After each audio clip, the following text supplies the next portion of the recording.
আসলে বিএনপির বিরুদ্ধে ষড়যন্ত্র আছে, অতীত হয়েছে ষড়যন্ত্র, এখনো হচ্ছে। আশা করি কয়েকদিনের মধ্যে এই সমস্ত ষড়যন্ত্র শেষ হয়ে যাবে। বিএনপি এখন ক্ষমতা গ্রহণ করতেছে, এখন বিভিন্ন জায়গায় লোক সেট করতেছে। আশা করি সব জায়গার লোক সেট হইলে এই সমস্ত মানে ষড়যন্ত্র শেষ হয়ে যাবে। বিএনপি যারা করে তারা ঠিকই ঐক্যবদ্ধ আছে, এর ভিতরে অনেক কিছু ঢুকে গেছে এখানের মধ্যে, অন্য দলের কিছু লোকজন ঢুকে গেছে যারা এই সমস্ত উল্টাপাল্টা কিছু করতেছে বিএনপিকে সুনাম নষ্ট করার জন্য।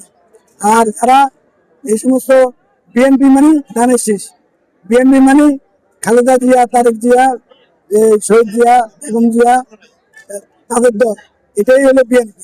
এর বাইরে কোনো বিএনপি নেই।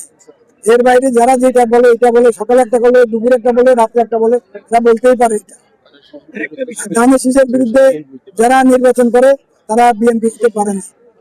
যারা ধানের শীষের এই লুটপাট করছে, ধানের শীষ নিয়ে রাত্রে অন্ধকারে, দিনের অন্ধকারে, এরা বিএনপি না। এখন এখন যেভাবে আছে সবাই তো খুব ব্যতিব্যস্ত আছে। এখন কমিটি নিয়ে ঈদের পরে বিএনপি ভাববে কমিটি কিভাবে দেওয়া যায়, কি করা যায় না করা যায়।